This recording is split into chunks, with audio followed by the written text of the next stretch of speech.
In 2022, as Burkina Faso struggled under the weight of terrorism, poverty, and foreign control, a 34-year-old soldier stepped forward, not just with weapons, but with a vision. Ibrahim Traoré, now the world's youngest leader, didn't seek power for luxury. He sought it for liberation. He faced a shattered nation. Roads were broken, villages were in darkness, and people were tired of promises that never fed them. But Traoré said something different. We will no longer beg. We will build. His words weren't loud, they were firm. From day one, he rolled up his sleeves and walked among the people. In dusty villages and crowded cities, hope returned. Some began calling him Africa's Che Guevara, but he said, I am nothing without my people. Let's rise together. One of his first targets, electricity. Over 60% of Burkina Faso had no reliable power. Children studied under candles and mothers cooked with firewood. Traoré changed that fast. He launched solar power plants in Zina, Kudni, Nagriongo, and began building one in Donson. These weren't just panels, they were promises. Villages that hadn't seen light in decades now shine through the night. And he didn't stop there. Over $100 million was invested into biogas and biomass plants, creating 15 MW of clean energy and cooking fuel for over 150,000 people. In a small village near Bobo Dioulasso, an old man wept as the lights came on for the first time. This is not electricity, he said. This is dignity. Burkina Faso is rich in gold, but for decades it enriched outsiders. Traoré asked a simple question, if we dig the gold, why are we still poor? In 2024, he launched Burkina Faso's first national gold refinery.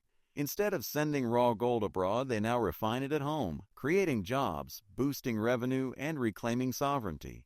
At the same time, he restructured mining laws so the people, not foreign companies, benefit first.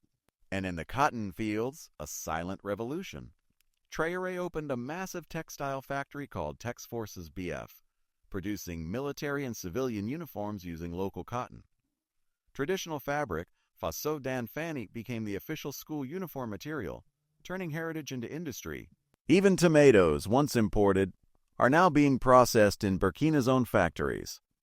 One woman working at the tomato plant said, we are not just workers anymore, we are builders of our country. Traoré knows his strength lies in the youth. That's why he launched a mission to train 100,000 young people in farming, livestock, and trades by 2027.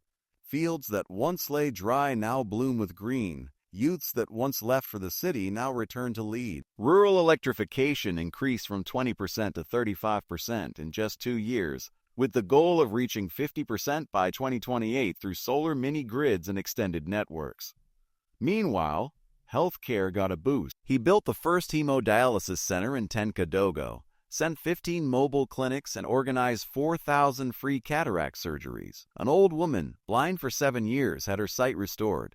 Her first words were, I see my grandchildren again. I see Burkina's new dawn. Transformation isn't just about concrete and wires, it's about the soul.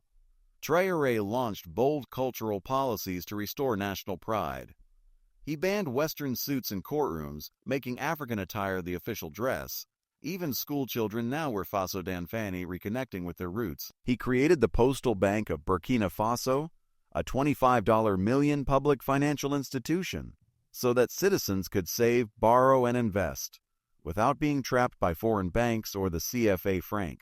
In the words of a local teacher, we were taught to be ashamed of our skin, our fabric, our language.